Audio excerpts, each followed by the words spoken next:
हरिओम। मैं योगाचार्य शिवाय, doctor in naturopathy and yoga science. मैं आज आपको ध्यान की कुछ चीज़ें बताऊंगा या ध्यान के बारे में कुछ ज़रूरत की चीज़ें बताऊंगा जिनके निरंतर अभ्यास से आप ध्यान में और गहरे उतरते जाएंगे। मैं पहले भी अब कई वीडियो में आपको ध्यान के बारे में बता चुका हूँ। अभी विचारों के ऊपर बात करते हैं। जो ध्यान में जो विचार उत्पन्न होते हैं व्यक्ति के, वो क्यों होते हैं? ध्यान वर्तमान को छोड़ के ध्यान में अगर विचार आ रहे हैं तो आप भविष्य और भूत को छोड़ के वर्तमान में आना है आपको। तो वर्तमान में आने के लिए आपको क्या करना होगा? ये क्या करना होगा ये तो मैं बाद में बताऊंगा। पहले आपको ये देखना है कि जैसे ही आप ध्यान में बैठे, अपनी आंखें बंद किए, शरीर को ढीला छोड़े, जो भी आपके वातावरण में आवाज़ आ रही या नहीं भी आ रही, उसको कानों के रास्ते आप अंतर की यात्रा करनी है। तो धीरे धीरे अंतर की यात्रा करनी है।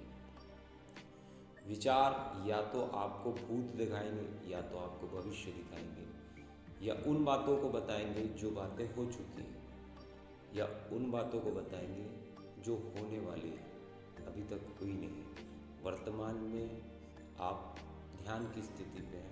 इस स्थिति को धीरे धीरे सघन करते जाना है। ये एक दिन में नहीं होगा। ये धीरे धीरे अभ्यास करने से, अपनी दिनचर्या में अभ्यास करने से होगा। अपनी दिनचर्या में हर चीज़ को चेतनता से आप करिए। मैं अपने पुराने वीडियो में बता चुका हूँ। आप अपने अंदर दो रूपों को देखने का प्रयास करिए। हर वो चीज़ जो आपके नहीं होने पे खत्म हो जाएगी, और वो चीज़ जो आपके नहीं होने पे भी रहेगी, उसकी जो कनेक्टिविटी है या उसका जो जोड़ है, उसको हम ध्यान कहते हैं। क्योंकि वो सबसे आखिरी पायदानों में आता है ध्यान, समाधि के पहले। ध्यान, समाधि, मोक्ष। तो आपको ये चीज़ हर क्षण ज्ञात रहनी चाहिए अपने चित्त में। आप ये चीज़ कि आप अगर आहार ले रहे हैं तो आहार आपका शरीर ले रहा है, आप नहीं ले रहे हैं। आपकी शरीर की एक नीड है, ज़रूरत है, उसको आप ले रहे हैं। आप चेतन मन से भोजन करिए, चेतन मन से उठिए, चेतन मन से बैठिए, चेतन प्रसन्न चित्त होकर अपने हर काम को करने का अभ्यास करिए। ये मैंने अपने पुराने वीडियो में बता चुका है। अभी आपको क्या करना है? जैसे आपके विचार आते हैं, आप जैसे ध्यान पे बैठे हैं और आपके विचार आते हैं, तो जो चीज़ें, जो प्रैक्टिस या जो अभ्यास आपने हर दिन किया है चेतनता का, वो तत्क्षण काम करना, कार्यशील होके आपके चित्त में आने लगेगा। जब आप ध्यान करने लगेंगे, वो कार्यशील होके आपके चित्त में आने लगेगा। कार्यशील होके जैसे ही आप ध्यान पे बैठे तो आपको कुछ अगर पिछली बातें याद आती हैं तो तत्क्षण आपके अंदर में एक चेतनता जागेगी जो बोलेगी नहीं, ये हो चुका और ये होने वाला है। विश्लेषण करने की शक्ति आपके चित्त को आने लगेगी। जब विश्लेषण करने की शक्ति आपके चित्त को आने लगेगी, तब आप और गहरे उतरते जाएंगे। आपको सिर्फ एक चीज़ को उसमें देखना है कि ये अभ्यास से होगा। एक दिन में ध्यान पे नहीं चले जाएंगे आप, और इस चीज़ का अभ्यास करते रहेंगे। आप ये चीज़ को नहीं सोचेंगे कि हम आज मेरा ध्यान लगा, हो सकता है आज लगा तो एक हफ्ते बाद फिर आपको वो आनंद की प्राप्ति हो। आपको बस अपने कार्य क्षेत्र में लगे रहना है, आपको अभ्यास में लगे रहना है। आपको ये बिल्कुल भी अपने दिमाग में नहीं लेके आना है कि आप आज ध्यान लगाए तो कल भी ध्यान लगे। लगता है तो अच्छी बात है, नहीं लगता तब भी अच्छी बात है। आप अपने कार्य प्रणाली में निपुण होकर कार्य करिए, और आपको बिल्कुल एक दिन आएगा कि आपका हर दिन ध्यान लगने लगेगा। हर दिन ध्यान लगने का मतलब है कि आपके हर एक कार्य पहले चेतनता मन से होने लग जाएंगे, फिर आपकी अंतर चेतना में जो ऊर्जा प्रज्वलित होगी वो आपके चेतन को इतना ज़्यादा एकाग्र करेगी कि आपके अंदर विचार तत्क्षण नाश के रूप में आ जाएंगे या उसको एकाग्रता में लीन हो जाएंगे। एक चीज़ और कर सकते हैं आप इसमें, अगर आप ज़्यादा गहरे जाना चाहते हैं, अगर ज़्यादा गहरे जाना चाहते हैं तो आप अपने इष्ट का रूप भी रख सकते हैं। जो आपके इष्ट हैं, जो भी आपको देवी देवता, जो भी जिनके साथ में आपको आपकी आस्था जुड़ी है, तो आप उनका रूप देखने का भी प्रयास कर सकते हैं अंदर में। लेकिन उसके रूप को देखना आपके अंदर में एक प्रार्थना है, उसके रूप को देखना और उसके रूप में लीन हो जाने का नाम ध्यान है। ये दो अलग अलग चीज़ें हैं। इसको साधक हमेशा बैठता है और उसकी आराधना करने लग जाता है ध्यान पे अच्छी बात है, बहुत अच्छी बात है। लेकिन यहाँ दो अलग अलग चीज़ें हैं, आपका इष्ट अलग है और आप अलग हैं। जब तक ये दोनों अलग अलग रहेंगे एक गैप रहेगा। ध्यान का मतलब है कि अपने इष्ट में लीन हो गए, अपने एकाग्रता में लीन हो गए।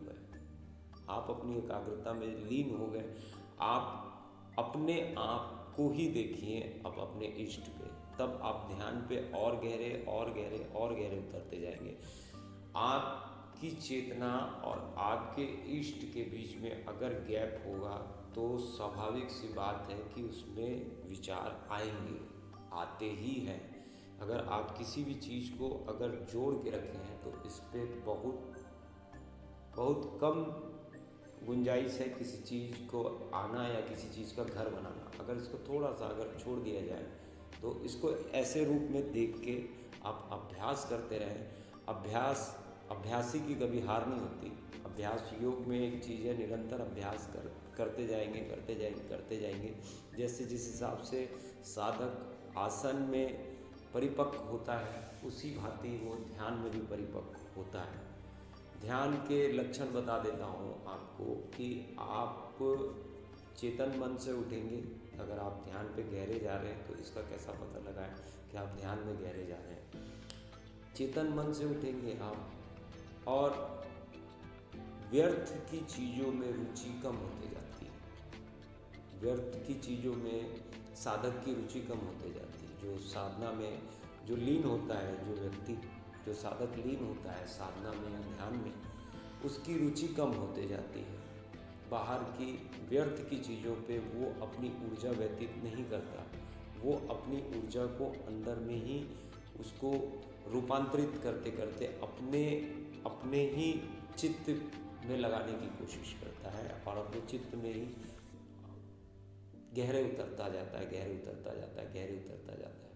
तो सबसे पहली चीज़ ये देखना है कि आपको सारे काम चेतन मन से करने हैं। उससे आपकी एकाग्रता बहुत गहरी होगी और गहरी होने के साथ साथ में आपको विश्लेषण करने की कि ये भूत का विचार है, ये भविष्य का विचार है, वर्तमान में मैं हूँ और कोई भी नहीं, सिर्फ ये। और दूसरा रास्ता मैंने आपको बताया कि आप अपने इष्ट को अपने समक्ष रखकर उस पर लीन होने का अभ्यास करें। ये जितनी आसानी से मैंने आपको ये बताया है, ये इतना ही कठिनाई से इस तक पहुंचा जाता है, क्योंकि आज का जो हमारी जीवन शैली है वो थोड़ी सी व्यस्त है और बहुत सारी हमारी कामनाएं हैं जो हमारी ऊर्जा को छीन करके रखी हुई है। अब मैं ऊर्जा को केंद्रित करने का भी अब अगली वीडियो में मैं आपको बताऊंगा कि ऊर्जा को कैसे एक जगह केंद्रित करेंगे ध्यान के अभ्यास से ऊर्जा को कैसे केंद्रित करें, क्योंकि ऊर्जा ही है आपकी, ऊर्जा ही आपकी शक्ति है, आपकी चेतना है, आपकी आत्मा है। हरि ओम।